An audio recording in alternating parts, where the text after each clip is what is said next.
and welcome to the Innovators Corner. As usual, it's Tuesday evening, 8 p.m., and I and Shalini are here again to discuss something very interesting around patents. And today we'll be discussing about importance of claims in a patent application. I am very excited about this topic because it's our day-to-day job, right? Claims and it would be very difficult to stop us on this topic because we have plenty of inputs. But yeah, let's start, Yeah. Shalini. Hi, Priggya, and hello, viewers. I think Tuesday, 8 p.m. is stuck so firmly in my head that I can't imagine a week without it. Yeah. So, Priggya, how are you doing? I'm doing very well. Thank you so much, Shalini. So, I guess you're waiting for the opening remarks. Yes.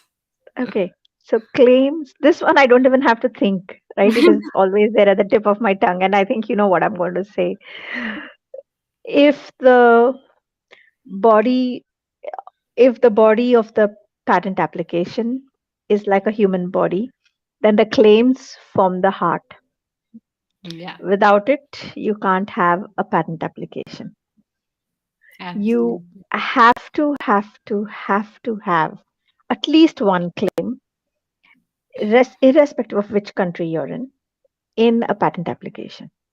Without that, you will not get it granted. So those are my opening remarks, and I think now I'm ready to go. And if someone asked me like what is the opening remark, I would have said claims are the most important part of a patent application period.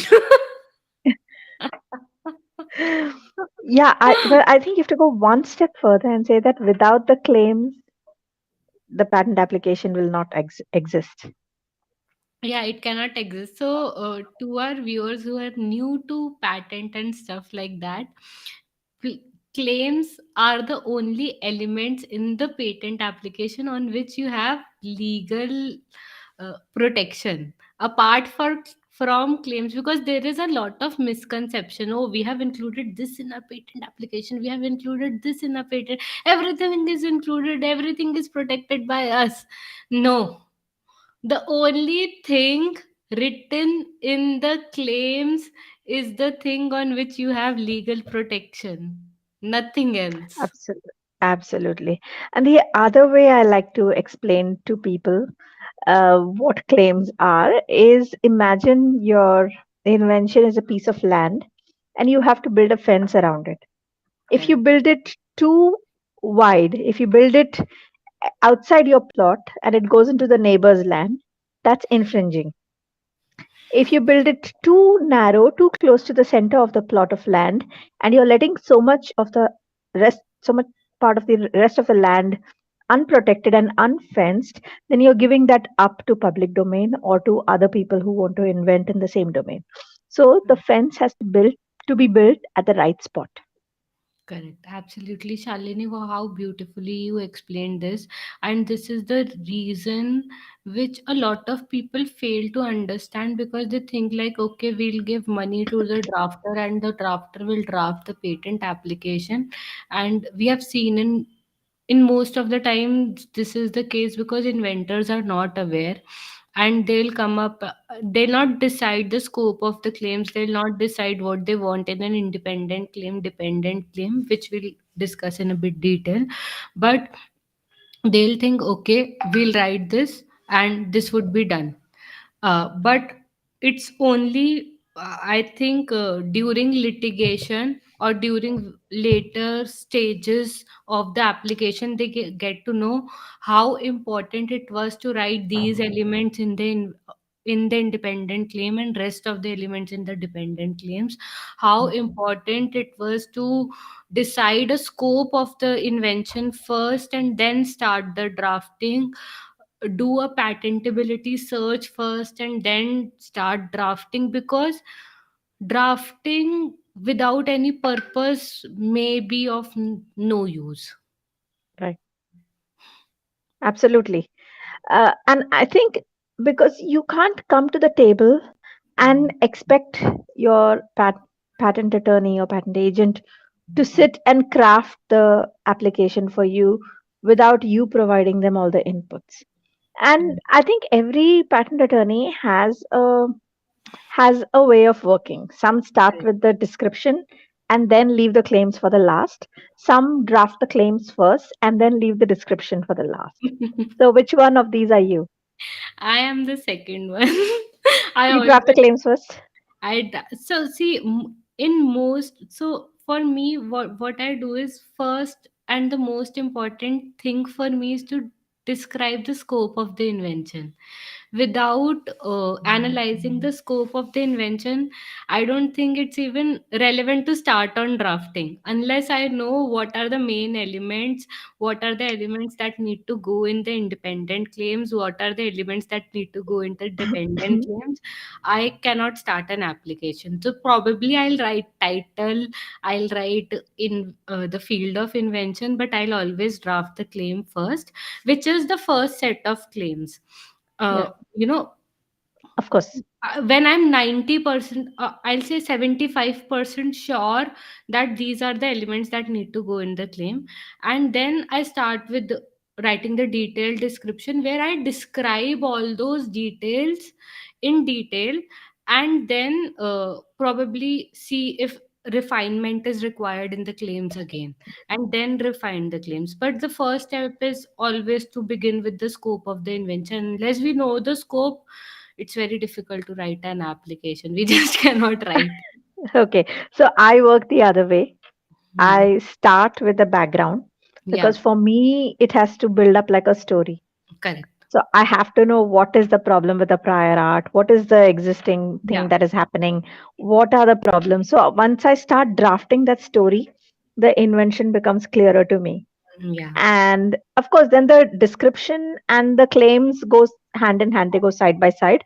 correct. As each one is building, getting built, the other one is also getting built. But I need to tell it like a story, and I need to draw the figures and put in the figures first Correct. so that I know how it looks, Yeah. and then I can put it in words. So for me, it's like writing a story and illustrating it And as I we think, go along. Shalini, it's basically because of the technology areas also, because we work in very different technology areas. So for an application, which I'll say is, for example, related to a software or a computer program or a business method, which is somewhere in the dicey domain. There, if we do not draft claims first, Yeah, what happens is in description we can write in infinite things, because right. sometimes there are infinite examples, there are infinite possibilities. So at least we need to define the scope, like, okay, this is our playing field, and in this Yes. playing field we'll go in infinite Yeah, directions. I think yes. In software related claims, it does make in software related patents. It makes sense to draft the claims and have the drawings go hand in Correct. hand, and then you can fill in the description. But I studied under someone who was very old school, Yeah. and we went through. We had to type up the application and Hmm. then draft the first set of claims, and Hmm. then take a printout of that and take it the to my sir. Then he would redline it Hmm. and discuss it, and then I had to go back, make enter those changes into the first set, take another printout, go, and we would go through some 6 or 7 drafts. So, which is why when someone comes and says, only claims have to be drafted, why don't you do it in last week I had someone say, draft my claims amendment in 4 hours. Hmm. And Hmm. I had not drafted the original patent application, so I knew nothing about the patent. Hmm. And I said, no, I cannot draft the claims in 4 hours. Absolutely, it's not. I know sometimes people feel like it's very easy for us, but unless we understand the technology, we can't write it. So we need to study for every patent application. There Yeah, are so many technologies in the world, so we need to study for almost every patent application. And absolutely. yeah. I Someone was asking me what it is like to be a patent attorney. I said it's like getting a quick and dirty master's degree in that field of technology. Yeah. Because suddenly in that field, let's say we are talking about mm, some electronic, say email. So if there is a new form of sending an email today, then everything that relates to emails, I have to know up to this point what exists, what Correct. is the problem with that, and what is the problem we are solving, and how we are solving it, and how it's not infringing on anyone else's invention, and as well as not leaving a lot of invention up for grabs. So Yeah. you have to suddenly know everything in that short span of time. Yeah, and so because we were discussing around claims, generally I'll tell you what we do, and maybe it's not an approach which many people follow, but we love to follow it, and I stand by it.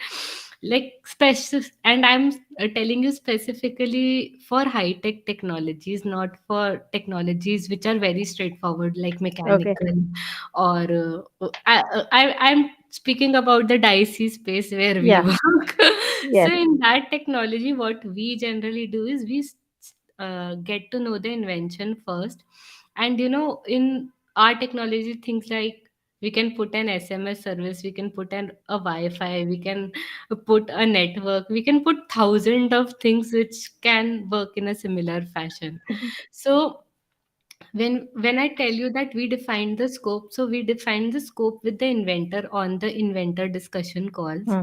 Then we draft the claims and we do the figures, and then we get the claims and the figures verified. Like Hmm. these are the important elements of your invention, so these are going into the claims and Hmm. these would be the figures. So when the inventor approves and he and we are on the same page that okay, we are done, like this is the most solid thing that we want to protect, then is when we start with the description.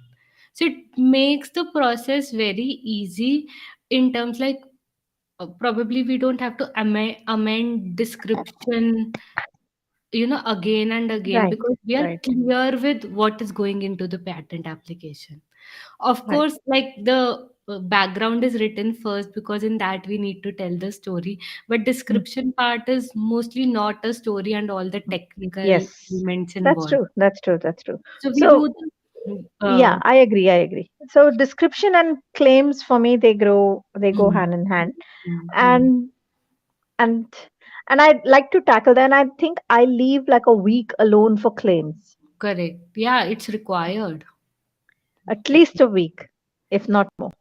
And I do a lot, and I keep all my earlier drafts. I keep my first draft, second draft, third draft, because I don't know when I'll change my mind and I want to go back and look at one of the drafts. Shalini, I want to know, like, when the patent application is filed, do you delete all the previous versions? Because we have so many versions stored, and I always get scolding from the person who manages docketing that Prigya, oh my god, what you do? So many versions of a single patent application, it confuses us.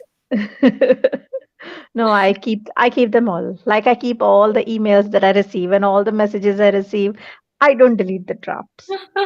So, so can you tell me what is the purpose of storing the version one version after filing? I don't know. I don't know if I had a reason. We are bags of chemicals. We are not rational people. Humans are not rational. I don't know if any other creature on planet is. I think we are just little bags of chemicals, and I don't know why, but I keep those drafts. When I'm filing the patent, I keep those drafts because I feel that there is an evolution of thought. The idea grows, it evolves. I get the inventor to think beyond his microscopic view of his invention. Sometimes there are other things to be claimed that he has not thought of. And, so the first draft is to make him happy, and the last draft is to make both of us happy. Somewhere in between is where I am the happiest. Yeah, I completely get But then it. after that, after we file, I don't know, maybe I'm just lazy.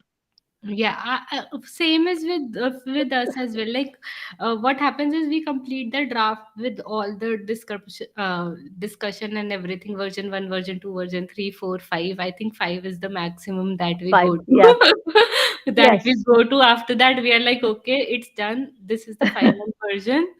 No changes required from both, like from the inventor and from the then that final version goes to my docketing team, and they store it as a final version, so that for example in prosecution stage we need that draft, so we have the final copy in a separate folder and not with the folder where I have, I don't know how many versions stored.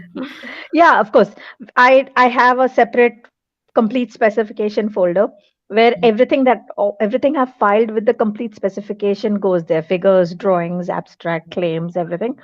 So that anytime I want to get the final document for whatever was as file documents, I have a separate folder. So yes, my claims, the final version goes into that. It uh, graduates and goes into the CS folder. Shalini, it just just strike my mind. We have a latest update from the USPTO where they have specifically said that they'll be accepting docx version of the specification. So Okay. we don't have to submit the PDFs now. We'll have to upload the docx files. So They are not interesting. accepting PDF at all. I'm not too sure about it, but they have specifically said that with each application they want the docx version. Okay. Otherwise, extra fee would be there. Okay. Okay. So what do you think is the rationale behind that? I think it should be there with every patent application, because while I think when we study the docx like when the patent office has to study the files, mostly sometimes PDFs are logged. People are not able to control F and Ah, find the right keywords and things. yes. Even when we download all the Yes. image, all the files from the USPT or the patent websites, some mostly older versions are in image format. We cannot search, it's very difficult to read those documents. For me, I think the rationale behind is to make steps easier, but that is my rationale. I am not too sure that why this Ah, step okay. is taken. I'll have to see that. Yeah, I just So, read the notification, so I okay. thought, Well, thank you for sharing. I think, yeah, you're right. All patent offices should do that. But since we're on the topic of claims, we hmm, should distinguish between independent and dependent claims. definitely. Absolutely. So every patent application has to have one independent claims, and then you can describe each of the elements disclosed in the independent claim in further detail in the dependent claims. Correct. I, yeah, I was thinking like what example I can pick up to explain. Don't have anything? No pen on I your have desk? so many pens. Ah, So let's suppose that we have a patent on this pen. Okay. So this is the pen. Let's suppose we don't have a patent on any pen, and we are claiming this pen. So most important part of this pen is, okay, let's discuss that this has a holder so that it can go with this all the other pens and it can stick in the form of a pile of pens. So we'll say the key novelty of this pen is this cap, right? So what I'll do when I draft the claim, I'll in the independent claim I'll write the claim of this cap, like a cap which has some a curved shaped hmm, uh, receptacle. receptacle associated with it, where we can to clench other caps together or other Hmm, pens together or other devices together. Maybe we can hmm, stick it on our microphone and hmm, things like that. So other yeah, devices together. So this will go in the independent claim. And hmm, in the independent claim, I'll just write that I am claiming this cap. hmm, In the dependent claim, I can write a cap configured with a pen, hmm, so that our pen is protected. I can write Mm. a cap configured with a pencil, Pencil. so that pencil with this cap is protected. Mm. And I can write this cap configured with a colored sketch pen.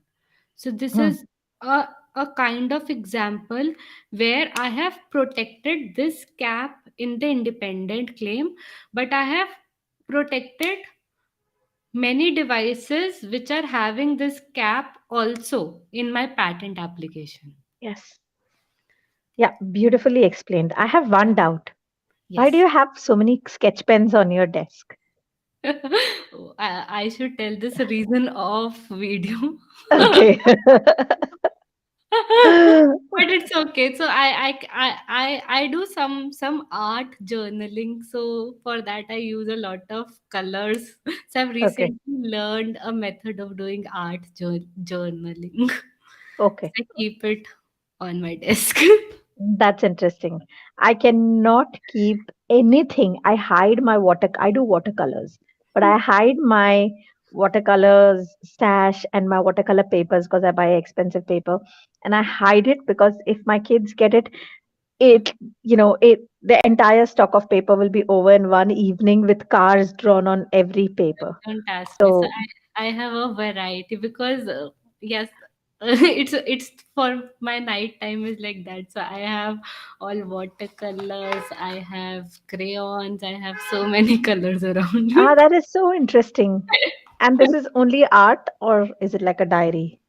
So it's not, yeah. I have a art book where we have different methodologies of doing art journaling. So Okay. Okay. I want to learn more about this after this video. people will be saying that these guys were about to discuss. Talking about claims. So yeah, so in while we were discussing about this example, so we, though we are protecting cap, but we are protecting everything also. So Hmm. even if a person copies this cap, he's infringing your patent. If a person is copying your pen with the cap, he's When he's infringing your infringing. patent. If you're Absolutely. pencil with the cap, every, so it's very easy to establish infringement. Yes. So I think that was a very beautifully explained example. Thank you. And I think, um, and okay, one thing that we need to remember is there is a cap on, not a cap, but there is a cap on free claims that you Correct. can file in India. That's 10. In the US, you can go up to 30, 20. 20. Okay. And is there a fees beyond 20, or you're just not allowed? It's fee. Then after 20 it's payable. You can, I don't remember the exact fee, but for No, that we can look up. every Hmm. claim there is a fee in India for every claim beyond 10. Beyond 10. Yeah. And Yes. in US, in those 20 claims, as far as my knowledge is concerned, two independent claims can be there. Yes. Yeah. In India, there's no such restriction. It's Yeah, no such just restriction. 10 claims. Correct. They do not Correct. mention specific. I got the reason I got confused with 30 was we have 30 pages limit. Yeah, 30 pages. 30 And pages and 10 claims. yeah. So when we So make a lot of drawings, we have to see, oh, oh my God, so many figures, we need to give a lot of then figures. we try to cram two figures on one page. Don't ask me, and then we get objections of the margins too. So we need to take care of those as well. Yeah. So we Yeah. need to tell clients either we pay the fee afterwards or we pay the fee now. Yeah. That's true. And then you can't fit in too many images on one page anyway because you have your signature and the header with the applicant name and everything. So, I know, and one more thing, in many of the patent offices, I just got like after working with few of the European patent or UK patent office applications, we got to know there is a specified limit of font size on the drawings as well. oh Like wow.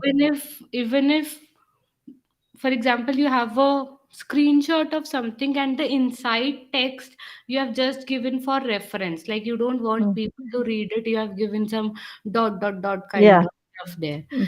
So there also there is the limit of that font size. So it's very interesting that every font size of the image, wherever that font is, has to be of a proper size. Yeah. So I think, Prigya, for technical claim analysis, Hmm. like Markush and it means plus function and so on, I think we should do a separate session. Definitely, definitely. So, very rightly said, we should do a session. Markush, it's your domain. Means plus function, my domain. We'll do one by one. Yes. Yeah. So we'll discuss some of the chemistry and some of the high tech. Yeah. So yeah, we should do a separate one discussing the different kinds of claims, Definitely. the technical definitions. But for the introduction to claim, I think we are set. We are set. We spoke about the independent claim. We spoke about dependent claims. We spoke about scope of a patent application, which is the most important element. And we spoke about that in the patent application, you'll get legal protection only in the claims. You'll not get legal protection anywhere else. So whatever you think is important, that should go into the claims, but too many elements should not go in the independent claims. Yes. And also it's really important to indicate the inventive step in the independent claim. Yeah, absolutely important. So for that, patentability search is required. Back to square one. Follow the process, do a patentability search, write a patent application, get the patent application granted, and monetize, earn a lot of money. Wow, you make it sound really simple. It's simple, Shalini. It's simple, but it's not easy, like we say. Right. Yes. So, closing remarks, Prigya? Claims are the most important part of the invention of the patent application. Once a patent application is written, it cannot be amended. You cannot make the changes forever. Once the scope is decided, you cannot exceed with that scope. So it's very, very important to fix the scope and draft the claims properly. If there is a mistake in the description, it's still okay. There are, you'll get, chances Yeah. where you can fix that stuff, but if there is mistakes in the claim, it's very difficult to tackle. Yeah. So scope, and Shalini will discuss the written description requirement once too. Yes. Absolutely. Yes, that will give more clarity.